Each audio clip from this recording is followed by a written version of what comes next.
Hey, Internet.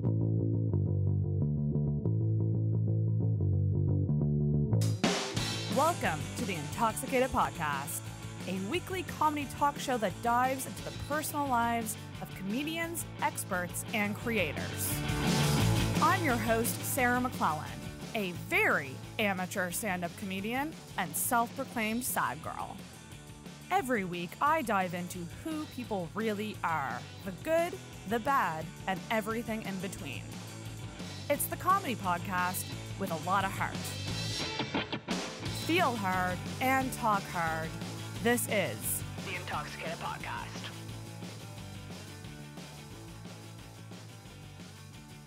Well, hello, Internet, and welcome back to another episode of the Intoxicated Podcast.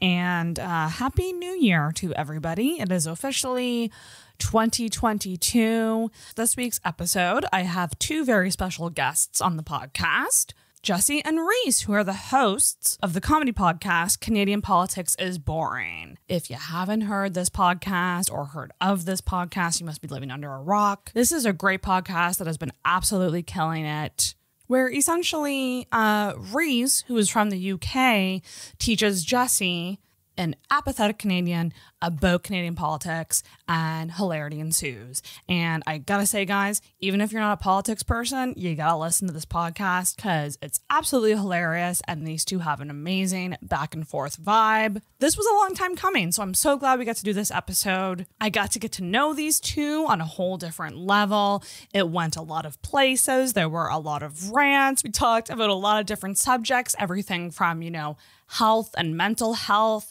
to conspiracy theories, simulations, ADHD, dyslexia, weird sleep things, self-improvement. I mean, it's just endless. But I had a blast with this episode. Hope you guys will dig it too. So please check out Canadian Politics is Boring wherever you find podcasts. They are everywhere. Apple, Spotify, any podcast app. Make sure to follow them on Instagram as well and on TikTok. They have awesome content that they put out, so give them a follow on social media.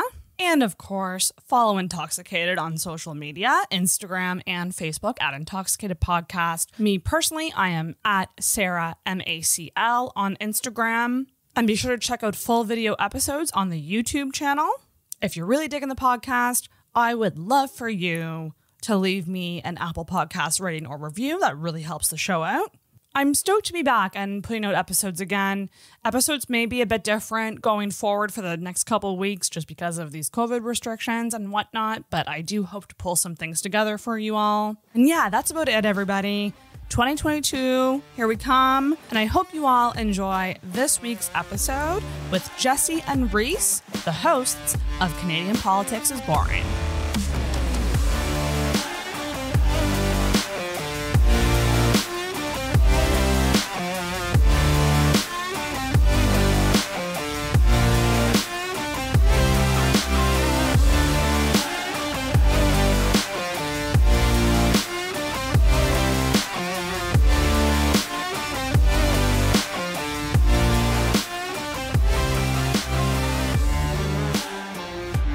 I love how none of us are drinking booze, but that's okay, because my show really isn't a drinking podcast anymore.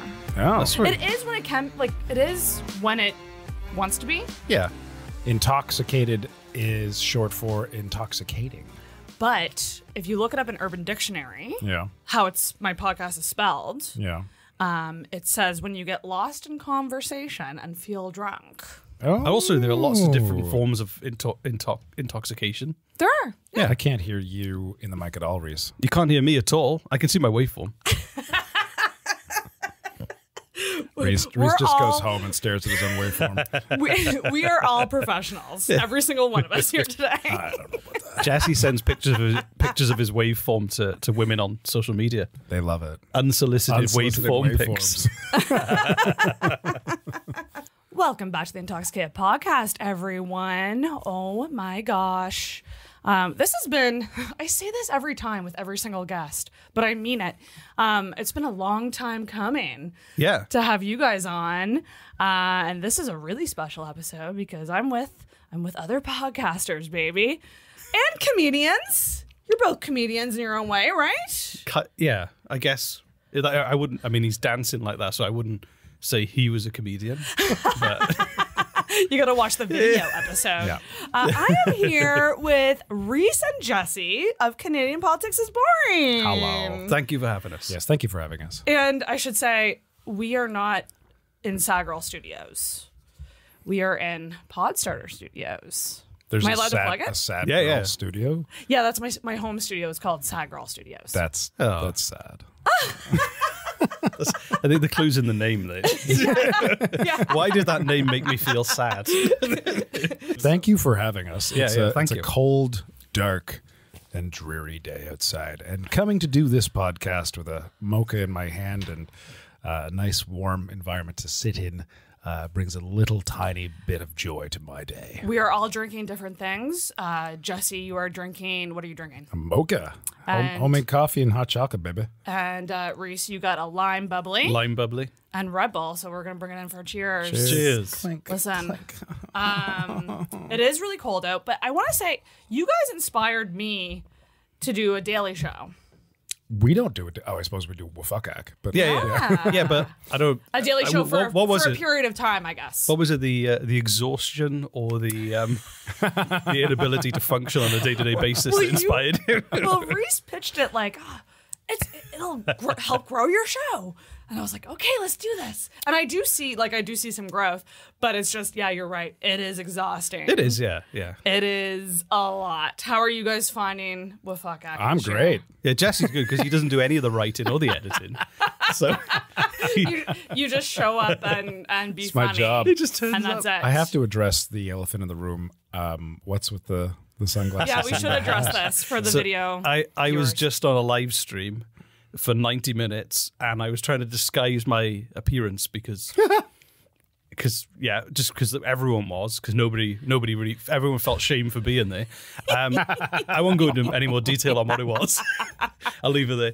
And I had a headache, so I was like, I'm going to keep it on because the light was hurting my eyes. And that's like and I quite migraine. like it. I quite like it as a look. I might keep it. They have Yeah, they that's have good. things out now that are called like headache helmets. This is like- This is mine. You yeah. put a helmet on and it gives you a headache. But they're like the soft cushions for Little your nails head. poke into your head. And it like tucks in on like pressure points on your head, and it's supposed to help with headaches. Oh. So it's kind That's of what this is, I guess. I Yeah. got headphones pressing in on top so I can't hear myself. Sunglasses, and then just my head is being heated up. There's an interesting technique that actually works. It's for specific types of headaches, but when you can feel the pain on the sides, if you feel for a little vein right along your temple and you take your two fingers on either side and you just kind of press in and collapse that vein. God. It's instant pain relief. Really? Yes. Not for all headaches, but for like a very specific type of headache, instant. I've had people be like, wow, oh my God, it works. But the second you remove your fingers, the pain comes back. Or a nail gun up the nose does it too. Yep. Yeah. Does other things as well. I just feel like that could go wrong very quick. Yeah. Yeah, just cut off the blood to your brain. If you push in the wrong, because didn't someone say growing up? I always thought that if you put pressure on your temples, you'd pass out. I've heard that. Or you can move things with your mind. Yeah. We'll try it. But tell the listeners about your podcast. So Oh God. Um, You can tell how excited we are to talk about it. what is Canadian politics? For anyone who's not listening yet, which you should be, check it out. It's great. What is the elevator pitch for Canadian Politics is Boring? do you All wanna- right. Do you want to do it? Or I'll shall do I it. Yeah, You yeah. do it. So Rhys and I have known each other for a few years now, and we just got along right away, and we knew that we had similar comedic tastes. And Rhys would constantly call me and say, hey, let's do this podcast. Let's do this. He came up with all kinds of different concepts for podcasts. And every single time I'd be like, yes, let's do that. And it would never come to fruition. And like we got like 6 or 7 concepts under his belt. And I was like, rearing to go, let's do them. They sound hilarious. And none of them happened. And then one day he called me up. He's like, I want to do a comedic political podcast about Canadian politics. And I'm like, no, man, Canadian politics is boring. And he thought that was hilarious. And he would not let me not do it. Like I literally argued with him for a good half hour on the phone. I'm like, no, I'm not doing this. And he wouldn't drop it. He's like, we're doing this. Yeah. Especially with the name drop, right? Did that clue in when he said? Yeah, because I like comedy, that most comedy, or like a lot of good comedy, or some comedy even, comes from conflict. And the fact he hated it and didn't want to do it was like, well, that's cool. Rather than people turning up to talk about stuff that they want to talk about, force them to learn about things they hate. And you need the reluctant host. Exactly, yeah.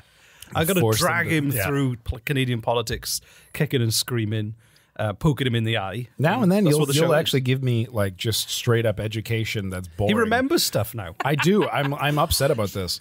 I never wanted to be a historian at all. Or I suppose I'm not a historian. You're like, It's a bit much. It's a bit tall order. If you do listen to our show, you will be a historian. That's a promise. no word of a lie. We had one guy who was in a political science class, and he said he learned more from our podcast than he did his own university lectures. It's just, I think that's more of an indication of the state of education. Yeah. Do you guys see yourself doing a guest lecture at a university someday? If they pay us, we'll do anything. Yeah. Do a live Anything. podcast from a... I would love to go to like a political science school somewhere and do one of our shows. Oh my God. And That'd then, be amazing. And then just like watch 95% of the people walk out and then just have a really good time with the remaining 5%. You walk them like at a comedy show? Yeah. When someone doesn't like it.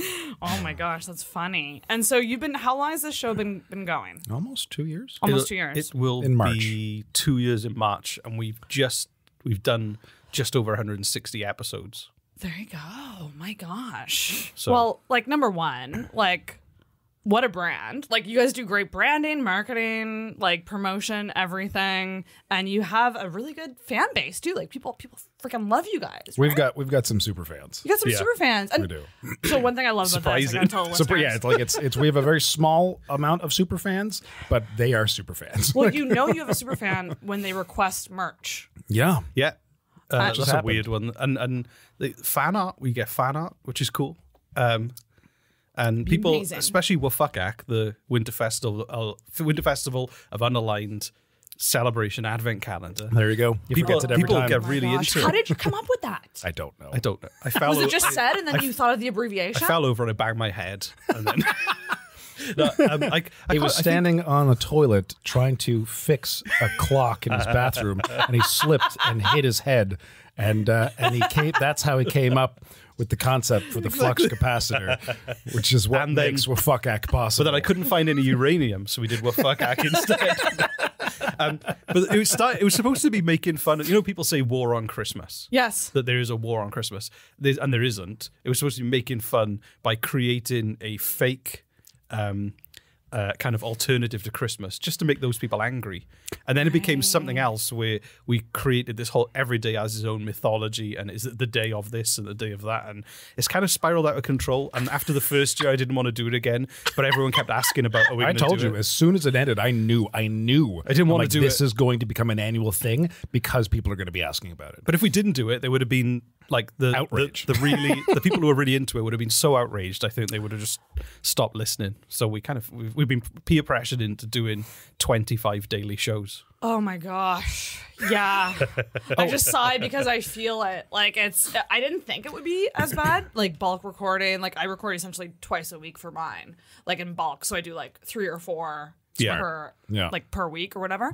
And it's exhausting. Like you don't realize, you're like, it's easy, we'll bulk record them and then just release them. And then it's like you have to come up with stuff to talk about every time. And it's just like, it made me realize how boring I am.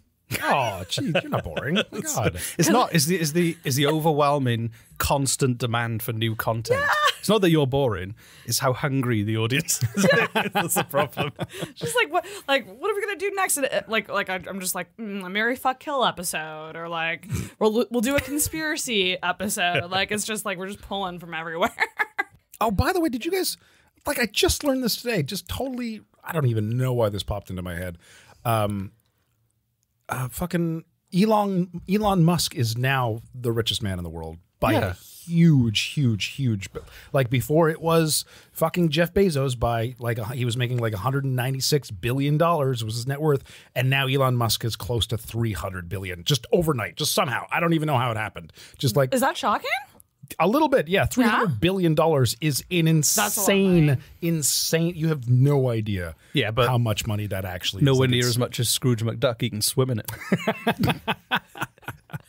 But most of it's like inflated. Is the value of his companies. It's not like you think about Amazon touches most people's lives if you choose to buy Amazon. Whereas like Tesla and SpaceX, oh my God, they're just incredibly highly valued. So if the stock market crashed, he'd lose. Right. I think that's my understanding. I could be talking shit. But oh no, I kind of like Elon Musk just because if there was ever going to be like a real world example of Iron Man, he would know. But that's what he wants you to think.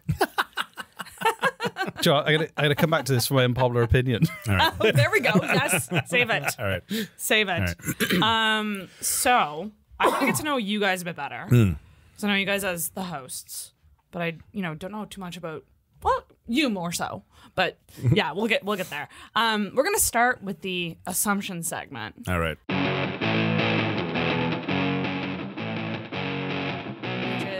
And I've been famously bad at this segment. Oh, okay. Throughout the show, like people say that my assumptions are really lame. So, well, I'm kind of hoping they're spiced I'm looking up forward to your tournament. assumption about Jesse. Yeah, I'm hoping these are like salacious at least. Not really. Okay, so right. I'll start. So I think, and this is just this might just be fact. I don't know, but I'm gonna assume that you are someone who sleeps until at least noon. It depends, honestly. Sometimes he stays up all night. So, like, I'm naturally a night owl, which actually has a scientific name called I have delayed sleep phase syndrome.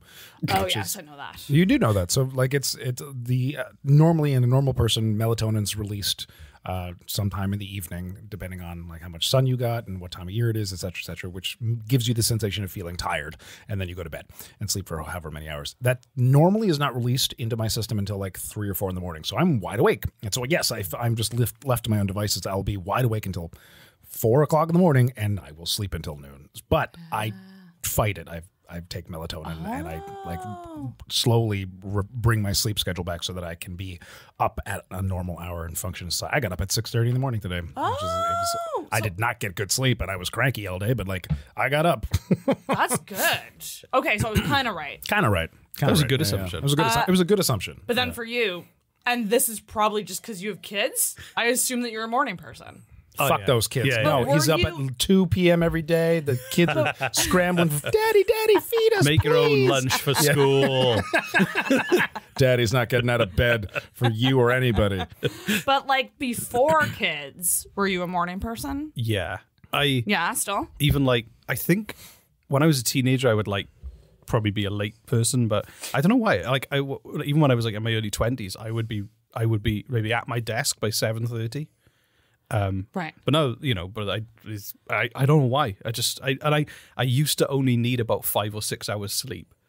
When I was working like on TV projects, sometimes I would go, shit, there's a really big deadline, so I need to work through the night, and I could skip a whole night's sleep and be fine as long as I got a good night's sleep the following night. There's only one thing that I can think of right now, and it's just I can't get it out of my head, and that's that hat must be so hot, but he's committing. He's committing to the bit. Sticking with Are it. your ears, There's a test of endurance. Sweating yet? Are He's your ears suffering, sweating? and he's like, I've got to commit to this. Most people, lose body heat through their head. I don't. It all goes out my feet. So.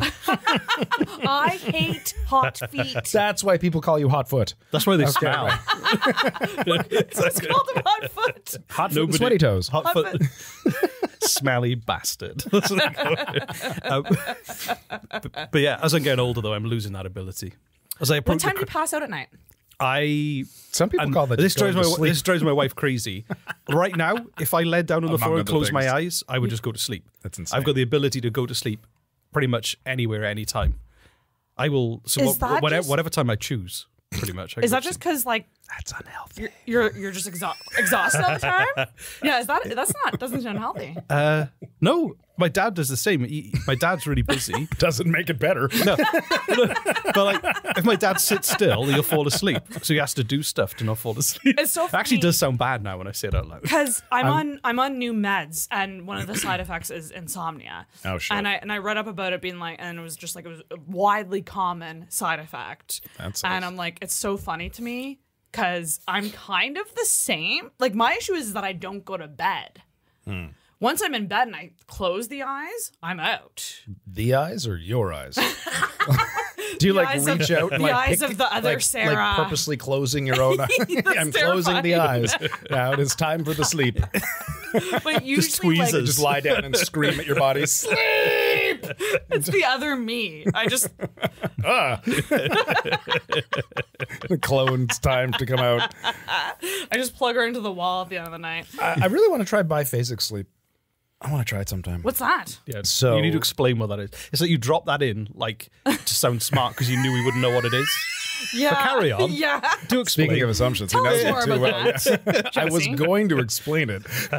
Yeah, I'm going to try geometric sleep. Geometric. I just want you guys to think I'm smart. What is this? Smart and pretty. So there's a theory reading through like pretty much the older journals and diaries and books and pretty much anything they can get their hands on from many, many hundreds of years ago. Historians and anthropologists kind of have a theory that we did not sleep 8 hours a night because the sun is not down for 8 hours a night and there was no electricity. There was candles, but candle, you have to be really rich to have a lot of candles to have like really well lit area or like hang up by the fire. So like it was dark for a lot longer than 8 hours, right? Right. So what they found through studying writings, not readings, right? Carvings. Is that people would go to bed, sleep for about 4 hours, and then they like in the middle of the night they'd wake up and they'd just putter around for like 2 to 3 hours, and then they'd go to bed again for another 4 hours. So Like they'd two sleeps. Yeah, 2 sleeps. They'd wake up at like 2 or 3 in the morning, maybe 1 in the morning, somewhere around that, and then they'd like pray or they'd write or they'd go and visit a neighbor because chances are they were also awake and they just sit and have tea. And Right? what? So this would be like 4 a.m. Oh no, maybe even earlier. Earlier, yeah, and they just Was it putter like the around for, Industrial like, a couple of Revolution that forced people to... I think it was. Just honestly. exhaustion from doing 12 hours. Yeah, I was 6 years old. I was just in 12 hours in a factory. I'm going to sleep through. Otherwise, I'll be Honestly, grumpy yeah, tomorrow. yeah, right? Because there's this. I read this thing once that the like peasants in France in the Middle Ages used to hibernate like bears, where they would like stockpile food and then just try and sleep and not use much energy. I don't know if it's true, but I like that idea. never heard I'm going that to try before. hibernating one year. All right. I look like I'm getting ready face. for it. Yeah. That's wild. What's it Right. called again? Biphasic sleep. Biphasic. Geometric sleep. Geometric sleep. that's recent. How Rhys sleeps, yeah. I feel like that wouldn't like waking up in the middle of the night when it's dark, like, and then Well, trying to be awake.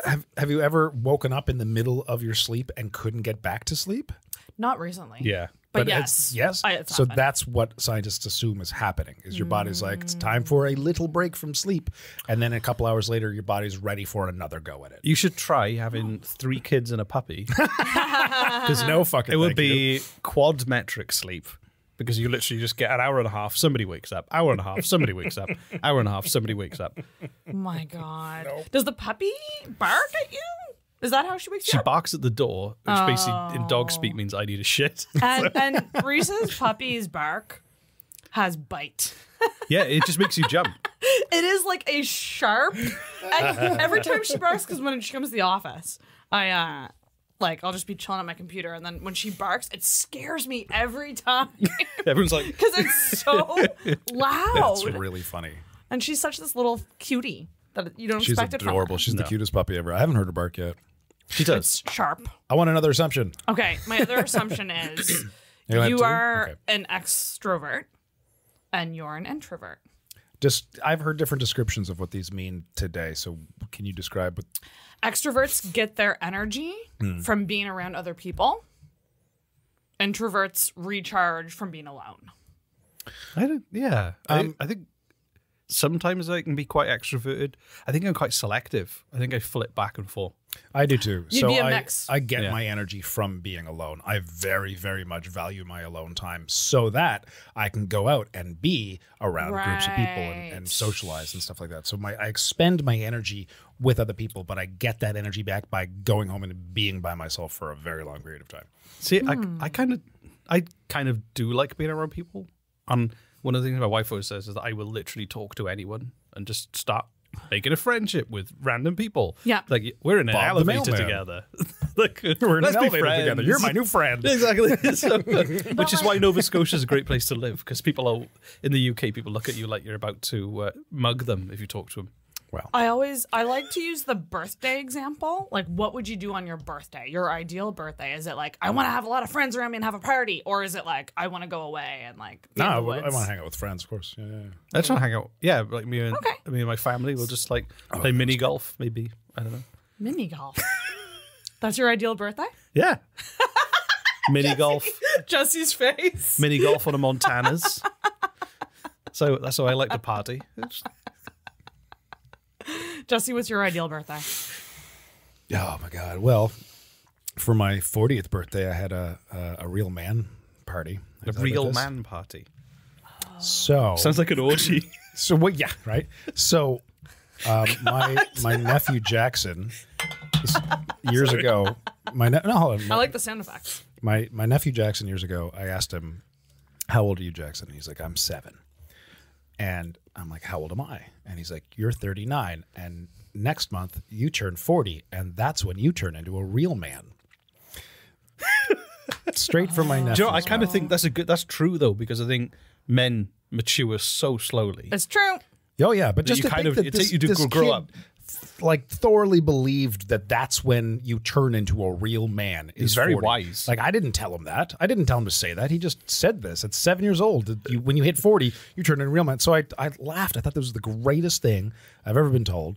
And I told my friends, and they're like, "We're throwing you a real man party." So like, it was supposed to start like 9 in the morning with me fighting an MMA fighter in a ring. Yeah, he had a big list of all. Sounds really elaborate. Oh, it was. Yeah. But like, thank God that the guy had to cancel, and so I didn't do that. So we immediately went to the gun Do you have range. any MMA experience? No, or was that the funniness of it? That was the fun. Well, I have martial arts training, but I don't have MMA experience. No, Capoeira. I have capoeira. Yeah. Which is like dance fight. It's dance fighting. Yes, it's dance fighting. Thank you, Rhys, for bringing that up. That's how you do it. But we went and shot guns at a gun range. That was fun. I've never done that before. Never fired a gun. And then we went and threw axes, and then played pool and darts and poker and drank scotch. And it was just, Dear Lord, it was great. That's a lot of It was amazing. testosterone Oh yeah, it was activities. wonderful. My Lord. I loved it. Okay, and I think Give us a dirty assumption about No, I both of can't. us. Come on. I can't. He's do your that. boss, I know, but like he doesn't care. What's a dirty assumption? Yeah, Jesse, stop. What are you trying to I do? assume. It's like a dirty assumption. Well, Rhys, Jesse doesn't wipe. That's my assumption. see. There He we just go. lets it I sit needed and walks around you to do it. Is that true or non-true, Jesse? No, I carry around a little plastic hose with me, and I do a personal bidet instead of wiping. So I just A hose. Yeah. You don't have a tushy? Have you ever heard the tushies? I have. Yeah, they're too expensive for me. I just use a dirty plastic hose. It's fine. Or a pressure washer. This is how. Super soaker. This is how Is it? I keep wanting to say Omicorn, but I know it's Omicorn. Oh, I'm calling it Omicorn from now on. Is it Omicorn? Omicron. It's Omicron. Omicron. Yeah, I was calling I like it Omicron Transformers. better. See, I was calling it Omnicron that's how I first was. from the 7th nebulae. It is a Decepticon. Oh my gosh. Well, I mean, Rhys is a married man. You're a single man. Yes. Do you have any thoughts on how to get Jesse a partner? I don't think. Or get him I out think that's a there. bad idea. I don't think he's designed. Have you ever wingmanned him? He No. thinks it's a Or bad idea. Have I you should be- tried? Unless he wants somebody with like surrounded by kids with a Papillon lead and to use that. This is my thing. Like 30s and 40s is tricky because like people stop setting you up. Like your friends stop setting you up? Nobody's ever set me up. I don't think. No? I don't think I'd do that to somebody to set them up with Jesse. I just think I'm very curious I imagine who you'd set me up with. I don't know. I imagine Jesse, you quite like your life. I think you quite enjoy being single. Ooh. And I don't think that you feel. No, That's a good assumption, though. I'd like to eventually find someone. Of course, I don't want to be single my whole life. I do enjoy. I do enjoy not having the cookie cutter, like, house with 15 children, 3 dogs, and half. You don't have big to have fence. 15. 15 is a lot. That's a lot of 15 is a kids. lot of kids. Yeah. My gosh. But yeah, no, I mean, like, how do I put it? I like the idea of partnering up with someone who I am really compatible with to grow a life together. But I've known several people throughout my life who need to be with someone. Right. They And that's need not it. you. It's not me. No. Good. And because they need to be with someone, that need trumps them having any good qualities. Or like Yeah. passions. Like, yeah. Right. So like honestly, like I'm willing to wait. Rhys has it good because you have love. Yeah. But you, We assume. but we you don't also know. you also like you have all these passions and you're working in your passion fields. Yeah. So you have the best of both worlds. Well, I was lucky because the person you're describing I met when I was 17 years old. It's amazing. We got engaged when we were 19. We bought a house. We traveled. Then we bought a Oh, house. you're one of those. 17? You're one of those lucky fuckers. Then we bought a house together when we were like 25. We had Dear our first Lord. kid when we were One of those 27. people. My God. And yeah, no, I'm like, yeah. I've met them. I've met few people like this. So like, I'm gonna go and set up a podcast company. It's crazy. And then I was like, yeah, you could do it, and like we could support each other. I've stopped counting the amount of horseshoes up Rhys's ass. But like, yeah, but honestly, like, we've been together like we've been together like 20 years, and I'm only That's 37. wild. But neither of us could imagine a scenario where we don't have that relationship. I guess so. Yeah, It's really sometimes things work out. and I'm not saying it's the norm, Rhys is and a I'm not saying that's success for story. everyone. It's just. And you it's- met in real life, not on Yeah, 17. we were set up by friends. Really? Yeah. In like high school? It would have been so they kick you out of school when you're 16 in the UK, and then Like you go- literally kick you kick you out. Yeah, they like fuck throw off. you out of the school. We've done all we can with you. Go and clean Get some out of here. windows or something. So they kick you out, and then you can go to like a thing called like sixth form college that bridges you up till you go to university when you're like 18. And we met there. So what is it? So it's like a transition school between yeah, it's like school and kind of a college? 2 years of school. That's very cool. Why don't we have that here? Do they teach you like money skills? No. Because I feel Nobody like teaches you actual things you need to know as an adult. I know. I feel like that's something that was wildly missed. Like Yeah. here's what a credit card is and how to use it. Or a mortgage. Right? This is what Instead a of- mortgage or Oh, rent. I went through. Yeah. I just learned about. Like, I spent a good month this past year because I've been a poor artist most of my life. I just didn't do my taxes, which is not something I should be admitting Somehow publicly. that should have been an assumption of mine. Right? Yeah. And eventually, like, all my taxes were done and filed. And I'm like, God, I should really learn how to do my own taxes. And I spent like a month just teaching myself. I'm like, oh, wow, this is complicated as fuck. Yeah. But I know now. And like, I know about credit. And like, no, but like, I understand how credit works. In like the assumptions we have about credit are totally wrong. Like it's Ooh. yeah, it's really neat. Like if you want to build your credit score, the shit that I learned was like, what? Oh my God. Like that you have to actually use credit to like if you have a credit card and don't use it, that's bad. yeah. So can I give you an example? Yes, please this do. is, I mean, totally wildly off topic, but like if you want So I to love this financial podcast. Hey, broke comedians listening. Listen. so if you listen want to Jesse. build credit, it's every month, if you pay a debt to a creditor, it's that simple equation. Pay a debt to a creditor, okay? Your credit score goes up. Make regular payments. So if you have a bunch of monthly payments, Netflix, Disney Plus, Google Drive, whatever, right?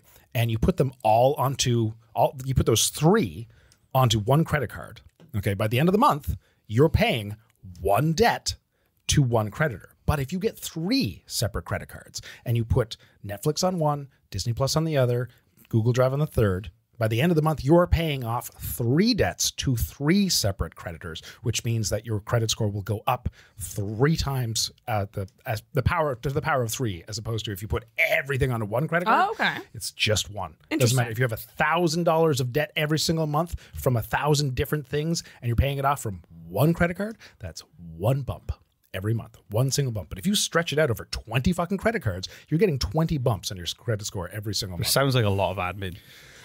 I mean, like, no, I got 2 credit cards, and I set it up so that it automatically, like say like Netflix, or as an example, it automatically charges to this credit card, and then I have my bank just automatically pay whatever my Netflix thing is every month. So I don't even think about it. I just put it in a fucking drawer. I don't use it, right? But every single month it's being charged and then paid off automatically. I don't touch it. It just it evens out. Evens out. And now you've got like, bam. insane credit. Well, over years, yeah, it'll be like I'm going to get more credit cards and just keep doing this. And so that's What Jesse's saying is apply for every single credit card. yeah. Because what's the harm in applying, right? You Just never apply have and to see what happens. The Go buy last some thing is hats.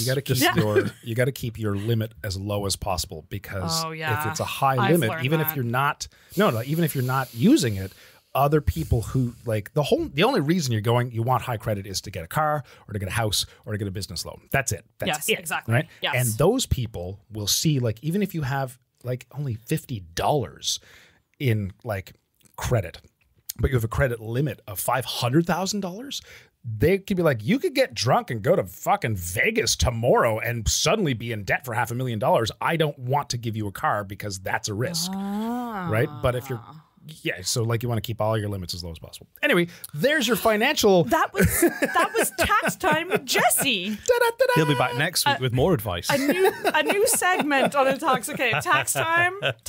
You bring a new tax tip every time. But tell me, like, that's shit that people should know, right? Yeah, Like, no, it I really, didn't really know. is. I They don't want you to know.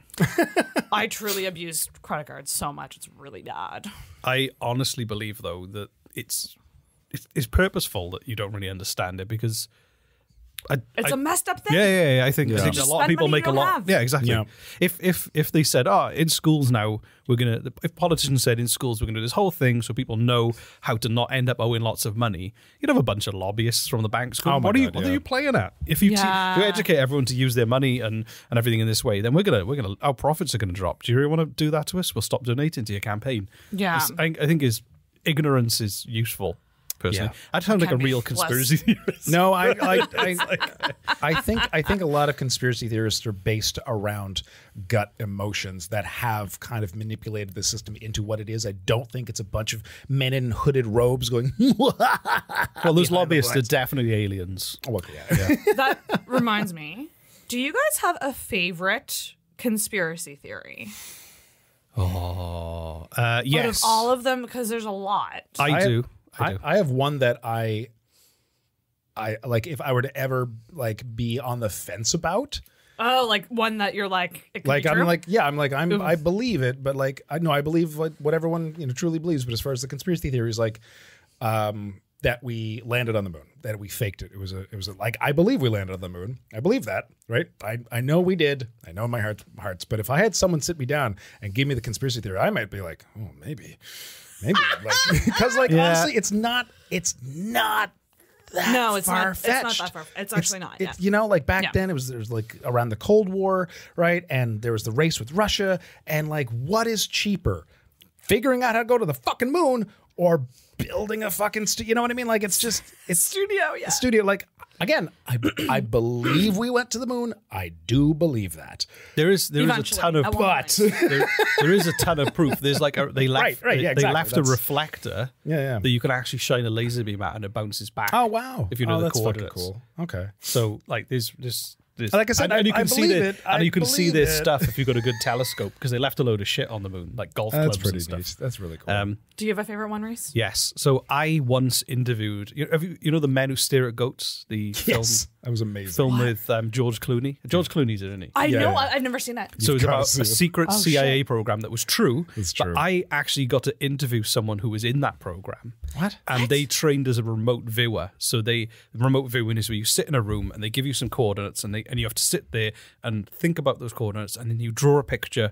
And the idea is it's like a psychic. You can psychically draw almost like satellite photos or objects or things that are there. And this man was on that program. And even though it was the only reason the CIA did it is because they heard that the KGB could do it, even though that was misinformation from the KGB to trick the CIA. But this guy, he still 100% believed he could do remote viewing.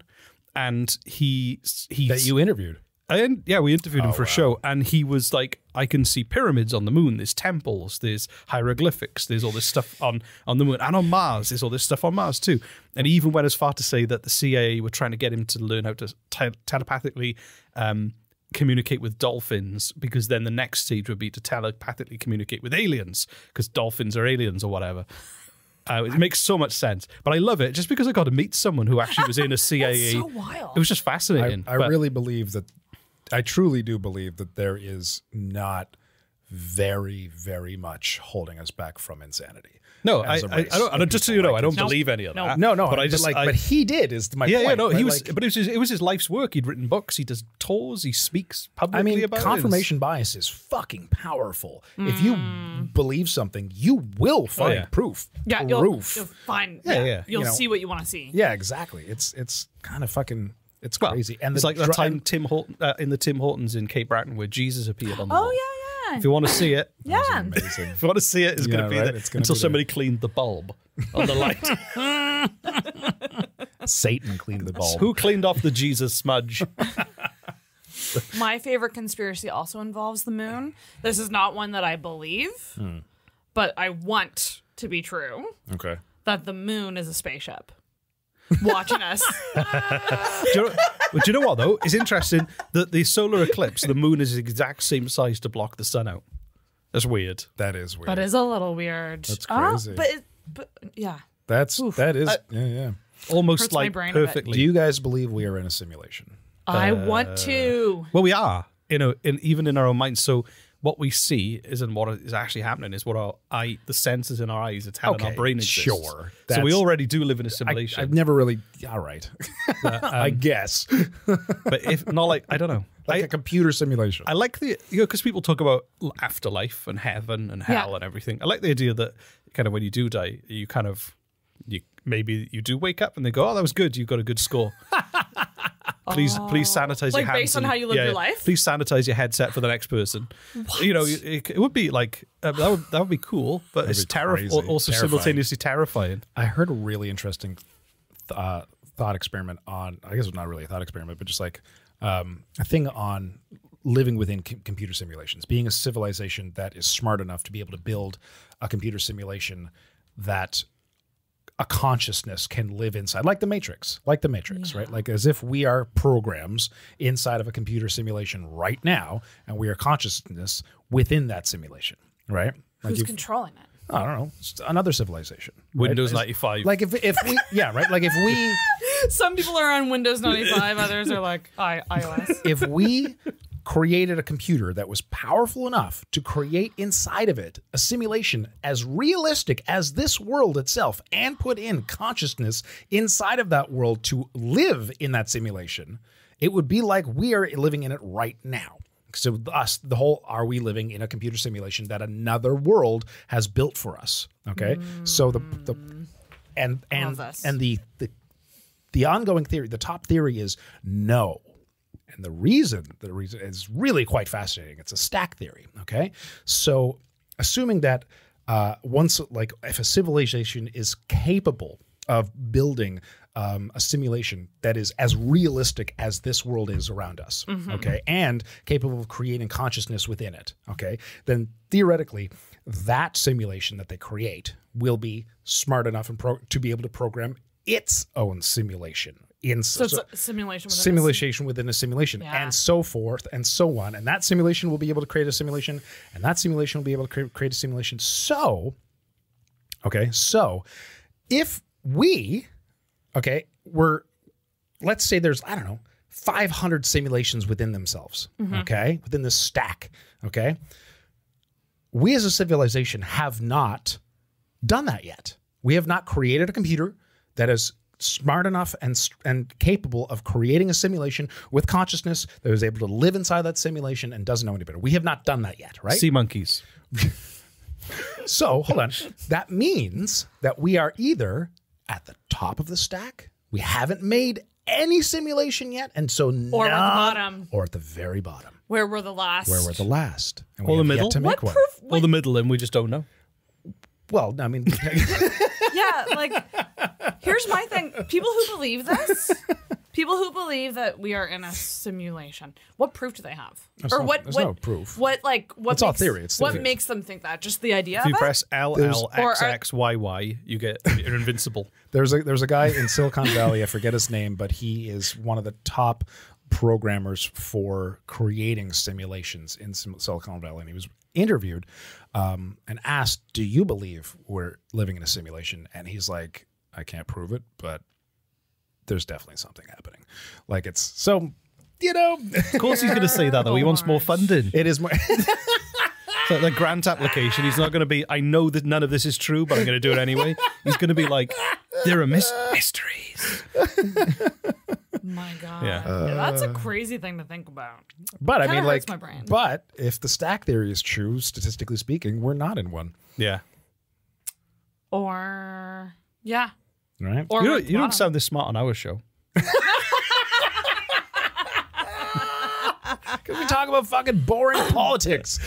I mean, you and I, Jesse, you and My I, brain hurts from the science. you and I have talked about sleep before, and like the idea of like lucid dreaming and how you can eventually like control your dreams. I've never done it. I want to. And I heard that a way you can get to do it is if you do like reality checks all the time throughout the day. Yep, I've heard So this. like, this is my hand. This is my hand here. And then, but if you're in a dream and you touch your hand will go through your hand. And so if you do reality checks throughout the day, you learn to start doing them in your dreams. And then you'd realize you're dreaming and then be able to control your dreams. That's crazy. And apparently it works. So we have to just just have to do it every day. set an alarm on our phone to check our hands. That's my hand. That's my hand. What's Jesse Sorry, doing? please continue the interview. Just like, yeah. Don't worry about me. I'm just trying to control my own dreams. You like punch someone in the face. This is what I do on a first Don't date. worry. Don't Yeah. call the police. Start punching people. Be like, this is just my reality check. But I like those dreams where you wake up and you realize it was all a dream because it feels like a really good plot twist. Yeah. And you've just woken up in a film and you've gone, and then it's like, it was all a dream, credit roll. I'm going to go to And then shower and go to work. All right, we're fired up, so I think it's time to get to another segment. All right. I think that people bond over the things that we hate, not what we love. I think they bond over both, but hate is Hate is funner. funner. Yeah. So do you guys have any rants for me?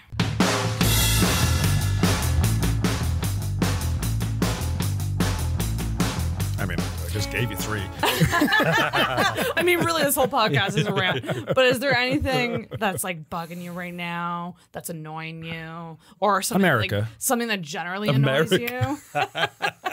Just the whole country. In general, yeah, of they should not America. exist. They're on their last legs. They're fucking. The more I read about the states, oh my god, it's just a giant fucking toddler, man. Okay, someone once described the states as, because it's the United States, right? It's a You whole chose bunch a of very easy target. I'll think of something more complicated. Yeah, but someone I wants was thinking like stuff people do at the grocery store. Yeah, this is really. No, I'm joking. Someone once described the states because it's 51 states as like a whole bunch of little countries in a trench coat trying to come across as a big country. And But people say that about Canada. They say it's 4 oil companies in a trench coat Oh, that's funny. with healthcare. Anyway, I'll think of something else. Rhys. Rhys, do you have a Yeah. rant? Yeah. Is anything bugging you? So I've lived in Canada 3.5 years.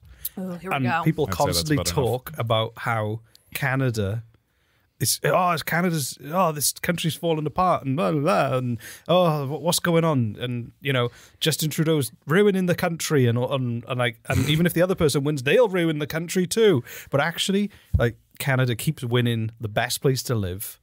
It keeps in all the international rankings. It does it incredibly well, and people who say that have never lived anywhere else. Yeah. and I would say that what really Right. something I get really frustrated about is like people are going, oh yeah, this country used to be amazing. I'm like, no, visit a place that's shit and then come you'll back. and come appreciate back. what's here. Exactly. Yes. I just think that people are like, oh, what do you hate? All the wide open space, or the fact you can just pick up sticks Free and healthcare. You can drive thousands of miles and get a new job in a completely different city, and like I don't know. I just think I think there are way. I think people really should take stock when they look at the rest of the world, because you go, and I'm not saying Canada's perfect, but certainly. What's wrong with it? Exactly. Now let's get into it. What's wrong with Canada? It's probably, everyone's got his problems, but it drives me crazy when people are like, oh, it used to be so good here. I'm like, I just arrived. I think it's good. Just, Yeah. yeah. That's just cranky fuckers, man. But you're right. They probably haven't gone anywhere else. You know? Yeah. I mean, like, I think as well, like, people are, there's a very small vocal minority. Like, we put out a video recently of Stephen Harper and his cover band. Oh yes. Yeah. And it was people. Then you had most of the comments of people saying how much they missed him, and how much on our social media. Yeah, it was just publicly. It was reels, so it was getting recirculated and everything. Okay. And then so everyone was going on about it, and then people were arguing back. But it's really fun. It's funny how people are so. You find that people who do have that opinion are just really loud, and most people quite appreciate stuff here. Most people are like in the middle. Yeah, They're yeah. Most people like, just get on with their this lives. isn't too bad, but yeah, it's not perfect, but it's not too bad. It's just so loud. Yeah. Loud and uneducated and emotional, and that's the majority. It's the name of my first album. I was just gonna say, you just described me. Loud and educated. I don't know. My rants are like, I've been on anti-work on Reddit a lot. It's Ooh. a fascinating subreddit. What's anti-work? It's a subreddit on Reddit, and it's reflecting the current Great Resignation that's happening mainly in North America, which, if you're not familiar with, is people are leaving their jobs by the millions. I thought you were asking if I was familiar with North America.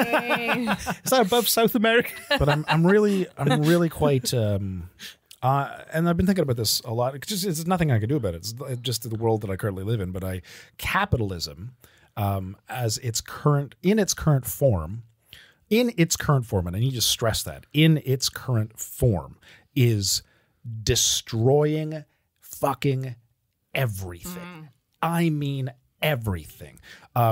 It's a good concept in nature. It's a good concept, but the fact that competition kind of spurs growth, and that growth needs to focus on the customer's needs, and so the more competition there is focusing on the customer's needs, then the better theoretically this world can be. That's in theory, but in practice, oh my God, we have fucked this up so hard, because as it grew, the customer's needs were not the ultimate goal. The ultimate goal was money, which is an addiction like every other fucking addiction. Jeff Bezos, $200 billion. When will that be enough, Jeff? Yeah. Like when have you be like, I've made it finally, I'm happy. Like Yeah, that's, but it's an addiction. It's literally a fucking addiction. It was enough when he got to ride a penis to the moon.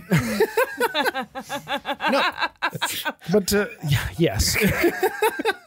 He's just like, I'm done now. I can die happy. Exactly. The fact that every corporation, every company out there, almost every, I don't want to speak for mom and pop shops, but the ones that are destroying the planet, it's not about bettering the planet. It's not about bettering people or their lives. It's all about the bottom dollar, 100%. And there's a law in the States. It's law, okay, where if your company is public, okay, which means it has public shares, people can sell and buy it on the stock market. By fucking law, you have to do whatever it is possible to make your shareholders money. Okay, and that means if you found a way to make money by using plastic containers instead of cardboard ones, that'll destroy the fucking environment, and you damn well know it will. But it'll make your shareholders a little bit extra money. You legally have to. You have to do it. It's wild. Right? It's wild. It's fucking insane. And there are companies who through competition, they'll try to better the lives of their customers because they want their customers to need them. But over time, they'll find things that just makes them extra money while having the appearance of being there for the customer, because it's never about the customer. It's always about the money, and it's destroying everything. Everything. Absolutely everything is due to capitalism in its current form. We're fucking over the entire planet because of this addiction that we to are. money. It's insane. Money and power. And there's nothing happening. There's a joke going around on Reddit that says that once the way capitalism should be is once you reach $999 million of net worth, okay, you're given a plaque that says, congratulations, you won capitalism, and they name a dog park after you. And every single dollar of profit you make after that goes into healthcare and education and food scarcity, and like just automatically. If you want to keep making money, if your company wants to keep making money, great, but all of that profit goes to there afterwards, and you get a dog park. You need to watch a documentary by Adam Curtis, who was a British documentary filmmaker, and it's called Hypernormalization. I was chatting about this week to somebody. So hypernormalization is, in the latter stages of the USSR, everybody knew the newspapers were lying, the TV was lying. They knew that there was no food on the shelves. They knew that the reality in front of them didn't work. I didn't know anything about this. That's fascinating. But everyone just carried on because they were in a structure and they didn't know how to operate. And the documentary talks about that. Is what we live in now. Most people think a lot of stuff is bullshit. Most people don't buy into a lot of the stuff that's going on. Most people are feel like there must be a better way, and that there's a lot of large structural stuff that needs to be fixed. But we just carry on anyway because we're in a state of hypernormalization. It's a good. That's fascinating. Google it. Hypernormalization by Adam Curtis. All right. He's like one of those people who looks at the world and sees it in a completely different way, almost as if he's in a spaceship looking down on us. It's really cool. Maybe in the moon. Maybe it's Adam Curtis. I see what you did there. I was going to say, what a call. I was going to say when you were going, great rant. That's great. Thank you. But I got to say, I love Amazon Prime. I love how convenient it is. I buy from there a lot too. And I hate it. It makes me feel like a bad person. No, but I enjoy the convenience of it. Other things capitalism gave us, drive-thrus. Shoes that light up. Again, like if you remember what I said, it's not capitalism that's the problem. It's capitalism in its current form. Oh yeah, it's predatory. Right? It's in its current form. Capitalism can be reformed, but no one's going to do it because everyone who needs to do it has all the money and power, and they're addicted to it. Right? There's no path to happiness with that. But like, no, you're right. Capitalism has given us all kinds of fascinating and amazing advances in technology that has bettered our health, bettered our longevity, bettered our relationships, bettered our mental health. It's done a lot of great stuff, but it is also destroying us in every way, shape, or form. If you point to literally anything on this planet that is destroying us or having itself destroyed, you can point directly to capitalism. There's minimum wage. The Amazon rainforest being burned to the ground, the floods, the fucking global warming, you name it. Name anything that's happening and tell me that it's not due to capitalism in its current form. Rain. Rain. Fuck rain. Just the hell with rain. The snow thunder. This rain shower is brought to you by Nestle. Okay, Anyway. I'm excited for this next segment because this is my favorite segment Sorry, of the show. No, I want to interrupt. I ranted my ass off, and rant. Rhys didn't. Oh, yes, you did. He ranted about. He had a little rant. He had a I minute had to go about Canadians who don't appreciate Canada. and then I ranted for like 20 fucking minutes. That's just what you do. I can make my point in a more concise way. He's just more efficient than you, Jesse. That's very true. But okay, so this next one is fascinating to me because I'm all about perception. Like I think it's fascinating your perception of somebody versus what's going on, what's going on inside. So I want to know what's wrong. Very interesting interview questions, by the way. Oh, thank you. Yeah. What's wrong with you guys?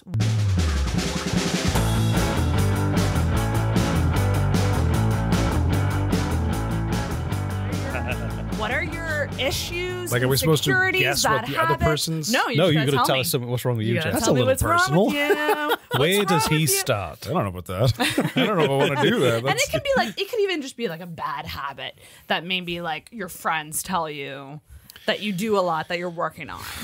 Or it can be like an insecurity or a character flaw. Do you have anything? You're in the hot seat. I'm too handsome. It's just I'm too good looking. this people can't look at me in the eyes.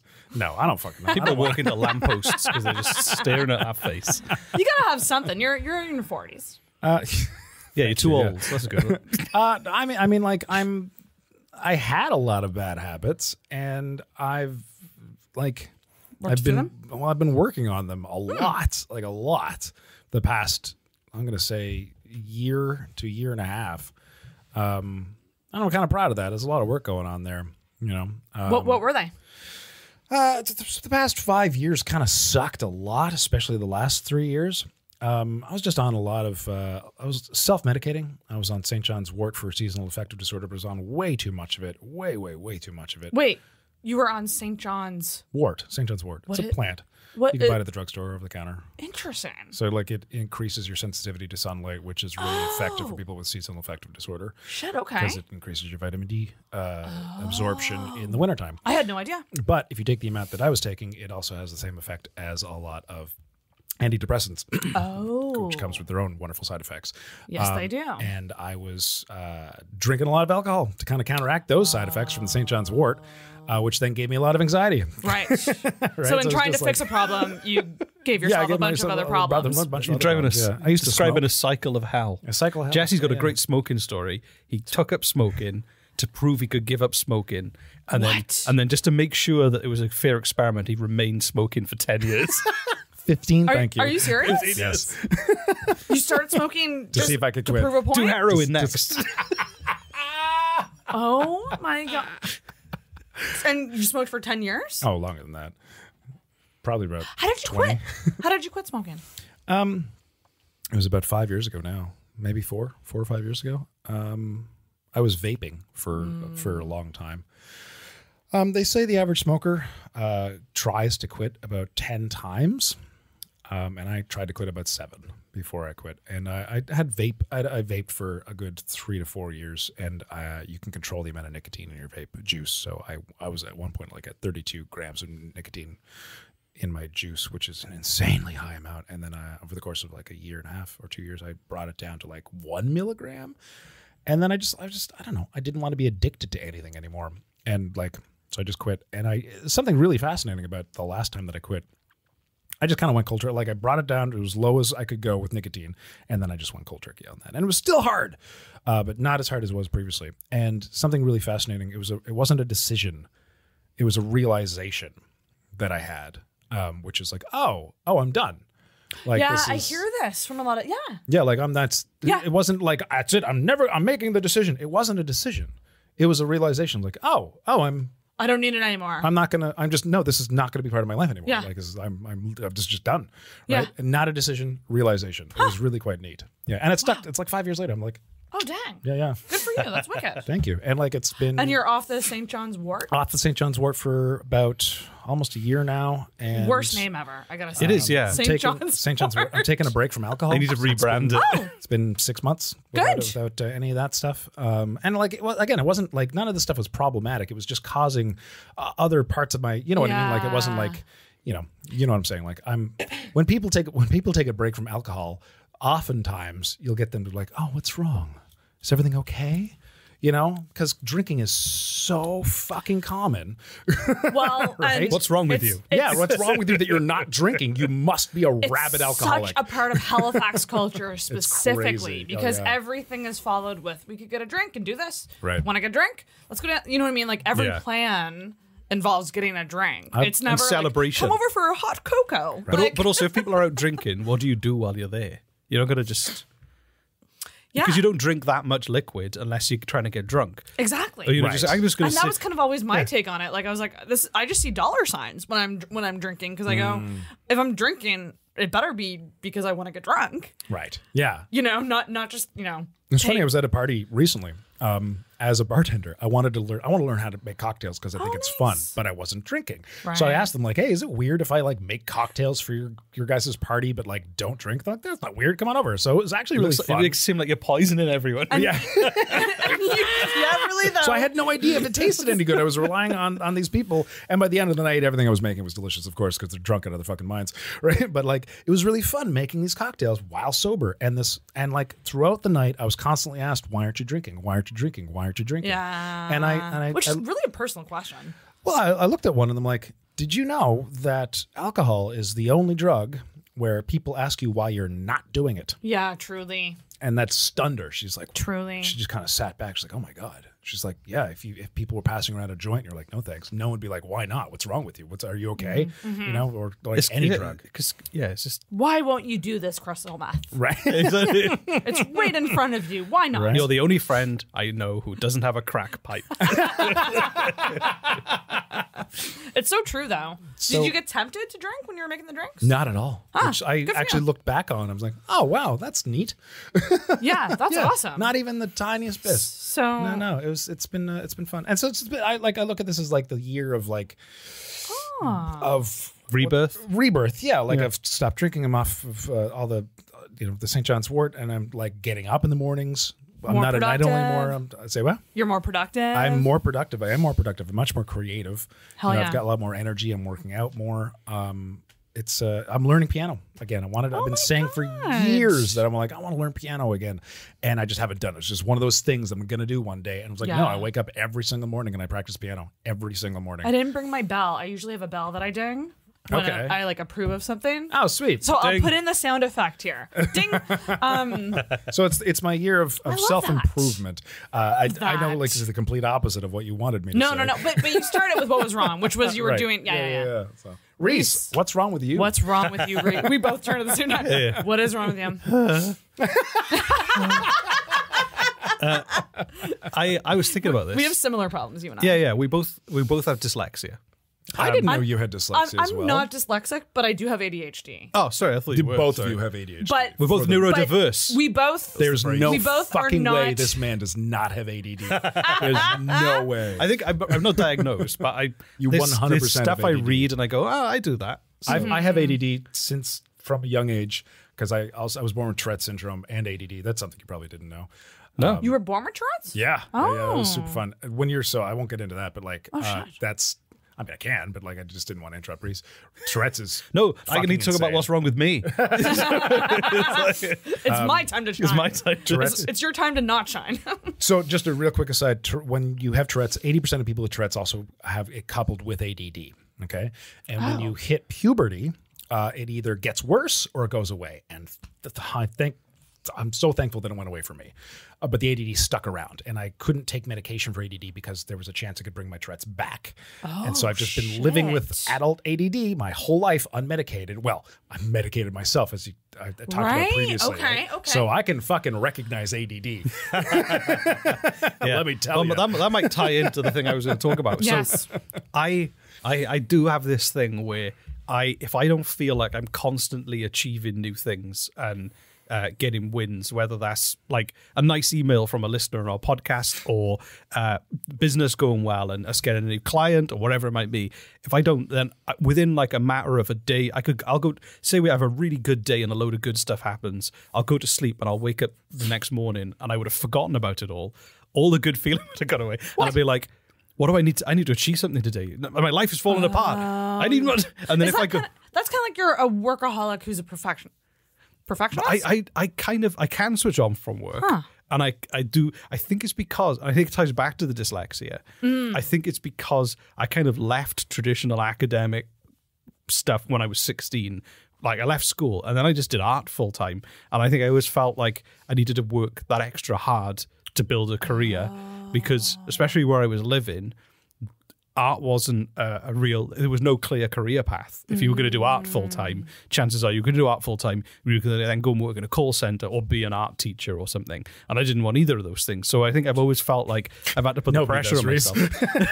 But then also, I got 3 kids and, we got a mortgage and all these things. So I think there's part of me that always feels like even if I've had a really good 4 days that week, then I'll have the weekend and I'll forget about all the good feelings. It's like a clean slate. And then Monday I'll go, fuck, what am I going to do this week?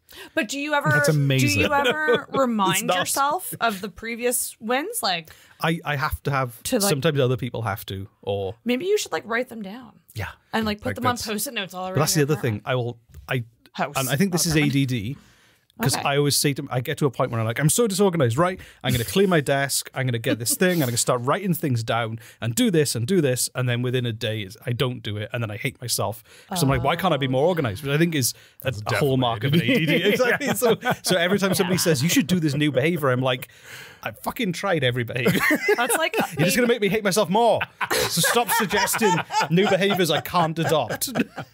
like ADD people they'll read like the first chapter of every book, but never finish a book. I'm currently reading 25 books. Jesus. I see. Okay, yeah. You're like failing to read 25 books. Did you read them all? I couldn't read for the longest time. Like I could read the words, but ADD would not let me. The same thing. Like I couldn't get through Same. my whole adult life. Like I only really started learning how to sit down and try to concentrate and finish a book.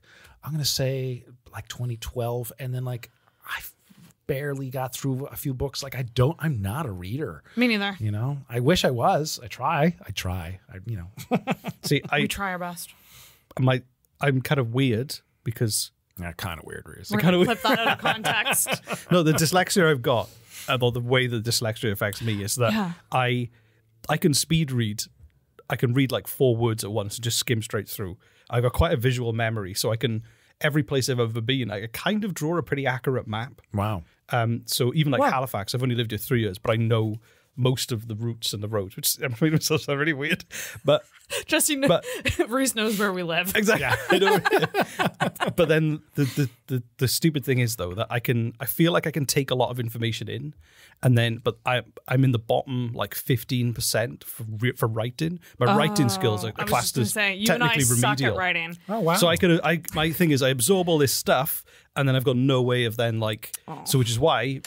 Audio, all these other creative video, outlets. all those. I need those Audio, outlets video. because Yeah. I can't. The written word terrifies me. Yes. Wow. Yes. And I just get frustrated because I'm like, why am I so slow? No. And I hate myself for being. I'm like, No. I thought I was smart, and I just can't write. so we are the same. We both are frequent typo people. Like yeah. And Rhys whenever Rhys gives so me a note, frustrating. it's all in hieroglyphics. I don't understand. What is mule star cake? What is this? my good friend and British comedian Rod Gilbert once described my emails as strong passwords. that's hilarious. It's so frustrating because, like, with typos and shit, like, I try sometimes. I will look things over.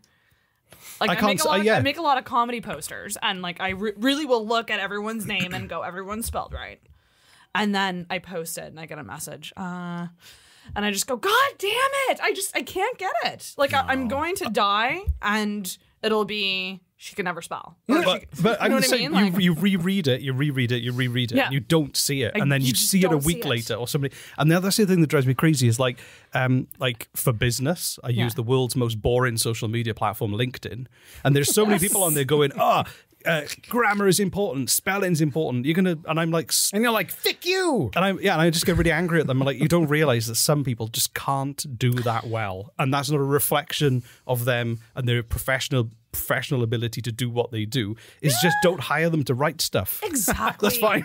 We're not going to be authors. Exactly. You know, we're not going to be journalists. Unless I can pay someone to sit there and write down things that I'm ghostwriter? saying. Yeah. I could just talk. That's a thing. Yeah, You can- then- That would be cool to do. But I'm going to money to do I just it. picture you like on a couch just talking, Yeah. and like Jesse's beside you cool. on an old-fashioned Exactly. typewriter. Just get someone from Fiverr.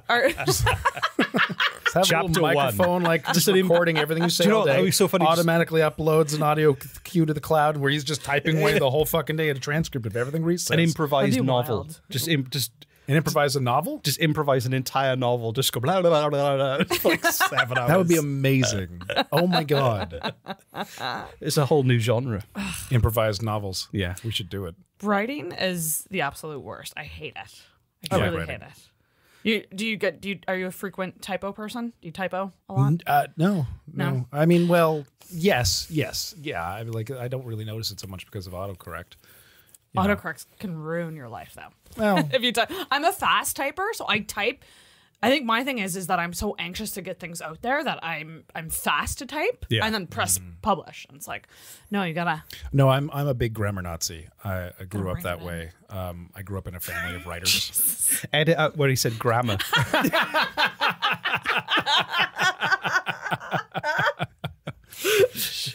No, I am. Like, I grew up with writers in the family, and I grew up as like I was always a really good writer as a kid, which is amazing because I never read anything, but I would, writing like punctuation and proper grammar and like how the paragraph is formed and all the sentences around it it's very important to me. Like, I'll proofread emails and texts before I send them and stuff like that. Yeah, just not for spelling. I'm a horrible fucking speller, but like everything else. Rhys and I are over here. Well, I didn't want to sing. I didn't want to bring it up because I was like, So, and I think my thing of like feeling like I need to prove myself all the time, not even to other people, just to myself, is that the whole of school was you're slow or you're kind of sloppy, you're lazy. Yeah. Like, why haven't you written this thing out? That's ADD, man. Yeah, you have it. So when I had my assessment for ADHD, one of the big tip-offs that I said to her, where she was just like, she kind of visibly like was like, oh yeah, okay, was We like, got one. was me going, I feel like I'm never enough. Like in anything I do, I feel like I could be doing so much. I feel like my potential is way bigger than what I'm doing. There's a book for ADD called Scattered. I mean, there might. We just talked about how we can't read books, Jesse. Well, it's for ADD. It's for people with ADD, and if I'm remembering it correctly, I might be misquoting it, but it's called "You're Not Lazy, Crazy, or Stupid." Oh yeah, I've heard that one. Or it's "You Mean I'm Not Lazy, Yes. Crazy, or Stupid." Yeah. So like I couldn't get through it. It's I had truly too much ADD. such a thing because I have a thing where I have sometimes people talk to me and I just don't take the information in for whatever reason. It's just coming out like the Charlie Brown teacher, like and my friends would get mad at me because I would forget like details of like what they told me and like, you're like, what? How do you not remember? Like, and they would get mad and I would just be like, I didn't take it in, like, Well, it's a frustrating thing. For me, I'm like, anything that I find interest in, I remember. Yes. If I don't find it interesting, I forget, which makes it really transparent for people. You to have go, ADD. There's a superpower for ADD people. And this is like one of the telling things to know whether or not you actually do have ADD or not. It's like you have, the whole telltale thing of I have a difficult time concentrating on things.